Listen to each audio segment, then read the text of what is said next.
அகிலங்களையும் படித்து பொசியக்கூடிய ஏகனாக எல்லா இருக்கிறாரும் புனிதமான ஒரு இடத்துல பரிசுத்தமான ஒரு இடத்துல கொஞ்சம் பேர் நல்லா தேடி செஞ்சோம். இதுக்கு அதிகமாக நன்றி செலுத்தணும். இது எப்படிப்பட்ட சபை?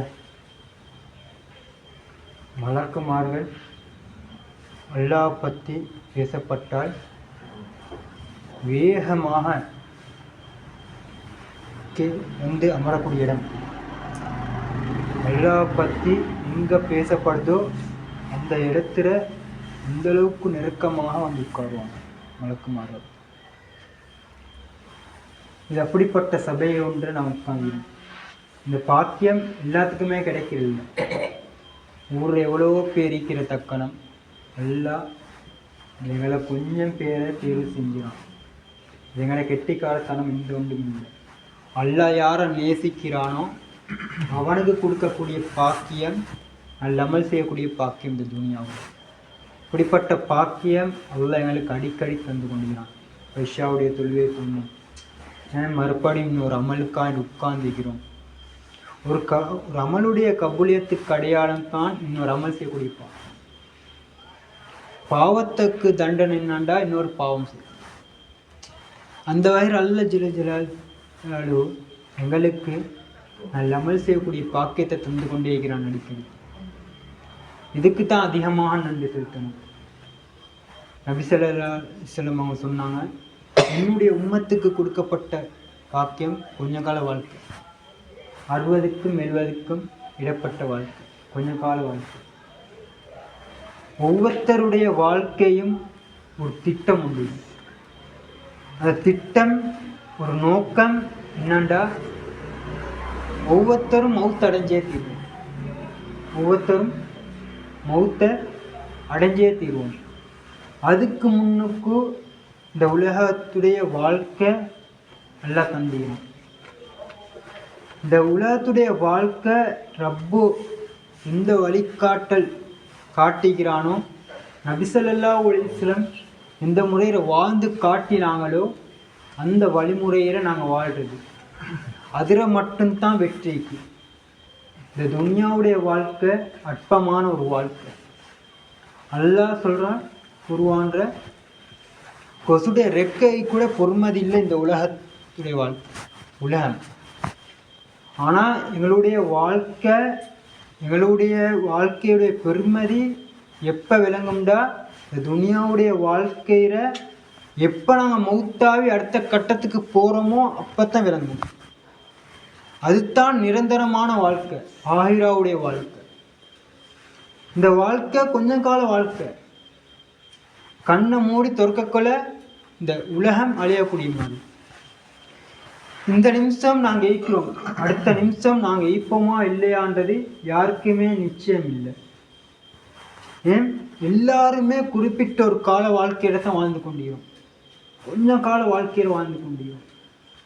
இது எப்போ முடியும்னு எங்களுக்கு சொல்ல இயலாது.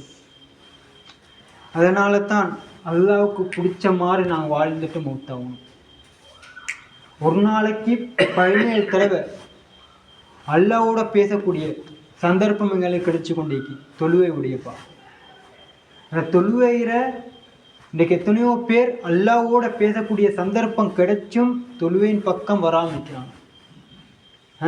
தொழுவையை விட்டு தூரமாகிக்கிறாங்க, அல்லாஹ் விட்டு தூரமாகிக்கிறாங்க. ஒவ்வொரு நாளும் எங்களுக்கு இக்காமத் பாங்கு சொல்லப்படுது, அதான் சொல்லப்படுது. நாங்கள் எந்த அளவுக்கு எங்களுடைய முஹபத் அல்லாவுடைய முஹபத்தோடு இருக்கிறோம், எந்த அளவுக்கு அல்லாவோட தொடர்பு ஆகிக்கிறோம் என்று பார்த்தா நான் குறைவாக தான் ஆகிக்கிறோம்.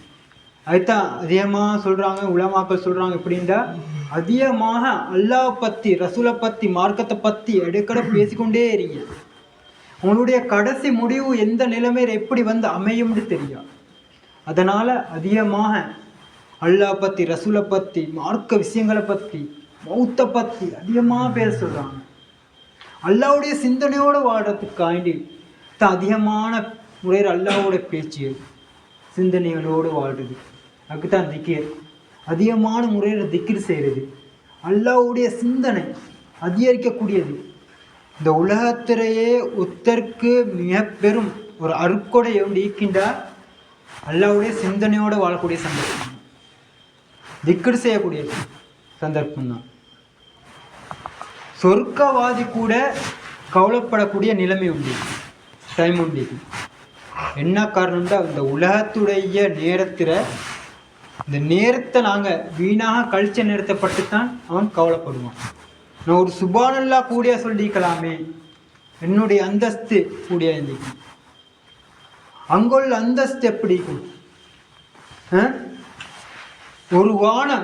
ஒரு வானத்திலேருந்து இன்னொரு வானத்தை பார்க்குற அளவுக்கு தூரமாயிருக்கும். அந்த அளவுக்கு ஒவ்வொருத்தருடைய அந்தஸ்தும் அதே மாதிரி இருக்கும். இந்த பூமிக்கும் வானத்துக்கும் எந்த அளவுக்கு தூரமாகிதோ அதே மாதிரி எங்களுடைய அந்தஸ்து ஒவ்வொன்றும் அதே மாதிரி இருக்கும். அதனால தான் சொல்கிறான், அதிகமாக திக்ர் செய்யுங்க. ஏழு மட்டும் வாழ்க்கையில அதிகமான முறையில் அல்லாஹ்வோட தொடர்பான முறையில் வாழ்க்கை அமைச்சுக்கொள்ளுங்க. உஸ்மான் ரலியல்லாஹு அன்ஹு கபூரை கடந்து போக்களே அழுந்துருவாங்க, கபூரை கண்டனே அழுந்துருவாங்க, கபூரை பற்றி பேசினே அழுந்துருவாங்க. என்ன காரணம்டா, நாங்கள் போகக்கூடிய ஃபர்ஸ்ட் இடம் கபூர் தான். எங்களுடைய கஃன் துணி சம்டைம் வெட்டப்பட்டிருக்கும், சம்டைம் ரோல் மூலமாக சுத்தப்பட்டு வந்து கொண்டிருக்கும். எந்த நிலைமையில ஈக்கின்னு தெரியும். ஆனால் எங்களுடைய கஃன் துளியை தச்சு கொண்டிருக்கிறாங்களா, இல்லாட்டிக்கு அது கடைக்கு வந்துட்டா, அது கடையிலேருந்து துண்டா வெட்டப்பட்டுட்டா இப்படி யாருக்கும் தெரியாது. மற்ற நாள் எங்களுக்கு அந்த கஃன் துளி வருமா, அந்த நிலைமை இருக்கும். ஒவ்வொரு நாளும் எங்களுடைய சிந்தனை ஒவ்வொரு நாளும் ரப்போட தொடர்பாய்க்கணும், மவுத்துக்கு பயந்து வாழ்ந்து கொண்டிருக்கணும். அதுதான் உஸ்மான் ரலியல்லாஹு சொர்க்கத்தை பற்றி நரகத்தை பற்றி பேசினா அழுவ மாட்டாங்க, கபூரை பற்றி பேசினா அழுந்துருவாங்க. என்ன காரணம், ஒவ்வொருத்தரும் போகக்கூடிய இடம் கபூர் தான். அதனால்தான் எங்களுடைய கபூருடைய வாழ்க்கை பிரகாசமாய்ந்தா இந்த உலகத்துடைய வாழ்க்கையை நாங்கள் சீராக்கணும். இன்றைக்கு உலகத்துடைய வாழ்க்கையில நாங்கள் செய்யக்கூடியது அமல் மட்டும், வேற எந்த ஒன்றும் நிலைச்சு நிற்க போறது இல்லை.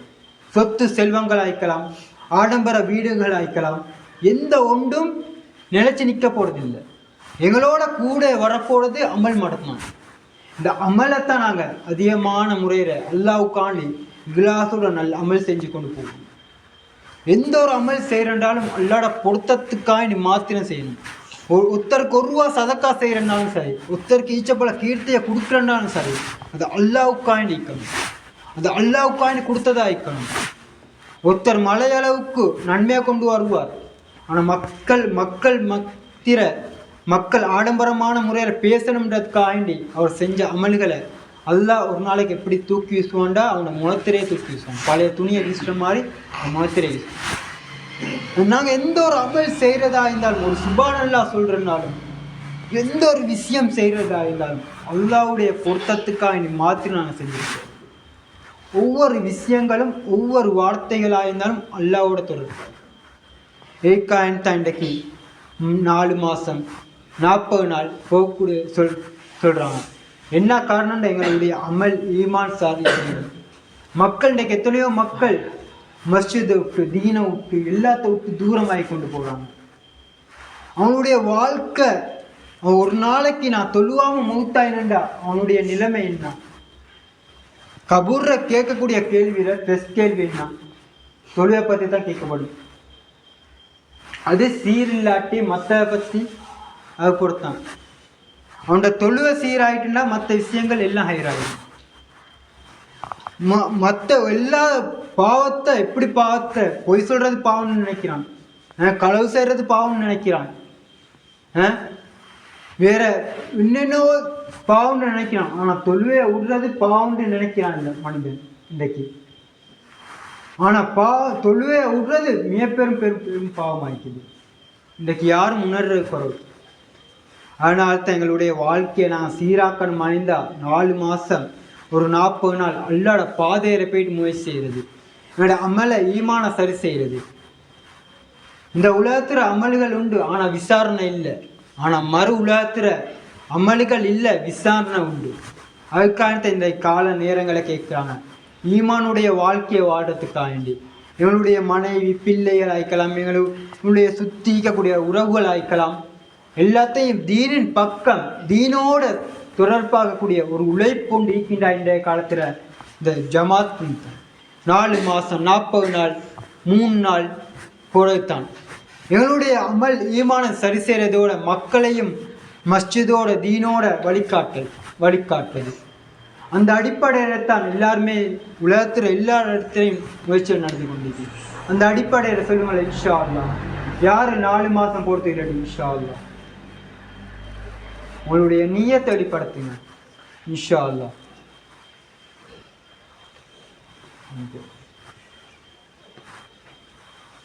சரி, அந்த அடிப்படையில் சொல்லுங்களேன், இன்ஷா அல்லாஹ் 40 நாள் யார் போகிறதுக்கு ரெடி, இன்ஷா அல்லாஹ். இன்ஷா அல்லாஹ் அல்லாஹ் ரஹ்மத் செய்வாங்க. உங்களுடைய நியத்தை வெளிப்படுத்துங்க. ஏண்டா நியத்துக்கான கூலி அல்லாஹ் அதே நிமிஷம் கொடுக்குறாங்க, அதே செகண்ட். அவர் 40 நாள் போகிறதுக்கு நியத்து வைக்கிறாரு, ஆனால் போக கிடைக்கல, மௌத்தாயிடுறாரு. ஆனால் அதுக்கான கூலி அவருக்கு கிடைக்குது. ஆனால் இவரோட போயிந்தவர் ஒருத்தர் போயிட்டாரு, அவர் செய்யக்கூடிய கூலி எந்த அளவுக்கு ஈக்குமாய்க்குதோ அதே விடைய கூலி அதே மாதிரி அவருக்கு கிடைக்கும். அல்லாட பாதரை போயிட்டு ஒரு சுபானுல்லா சொன்ன ஒரு 49 கோடி சுபானுல்லா சொன்னாங்க. அல்லாட பாதர் ஒரு நாளை கழிச்சு 1000 நாட்களை சிறந்தது. இவ்வளவு பெரிய பாக்கியம். சார், அந்த அடிப்படையை சொல்லுங்களேன், இன்ஷா அல்லாஹ் அடுத்த மாதம் 3 நாள் போகிறதுக்கு யாரோட, இன்ஷா அல்லாஹ் பூர்த்தியான ஜமாத்தோண்டு எங்கட மஹல்லா வரைந்து போகணும், இன்ஷா அல்லாஹ். இன்ஷா அல்லாஹ் சொல்லுங்களே, இன்ஷா அல்லாஹ் அல்லாஹ் கபூல் செய்வாங்க. இந்த அடிப்படையில தான் சொல்றாங்க, இந்த 5 அமலுடைய விஷயங்களை சொல்றாங்க.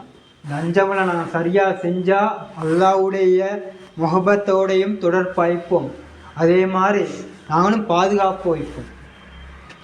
அந்த 5 அமலை நாங்கள் சரியான முறையில் நாங்கள் செஞ்சுட்டோம்.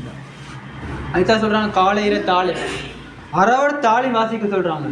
அவர் நான் இப்போ 7 மட்டும் ஒரு அதிச இல்லாட்டி 2 அதிசை கேட்டுக்கொள்றது, ஒரு அதிசை கேட்கறது எவ்வளோ பெரிய பாக்கியம்.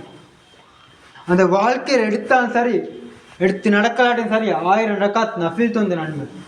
அதை எடுத்து நடந்தோம்னா எவ்வளோ பெரிய நன்மை ஆயிக்கும். சுப்ஹானல்லாஹ். அதே மாதிரி 2வது கஸ்ஸே சொல்கிறாங்க. அதே மாதிரி மஹல்லா வேலை, எங்களுடைய மஹல்லா வேலை. இன்றைக்கு கல்யாணம் ஒன்று நடந்துச்சுன்ற ஊரில் அந்த ஊர் மக்களே அந்த ஊற்றை தான் வைப்பாங்க. எல்லா வேலைக்கும் ஒத்தாசையாக உதவியாக வைப்பாங்க.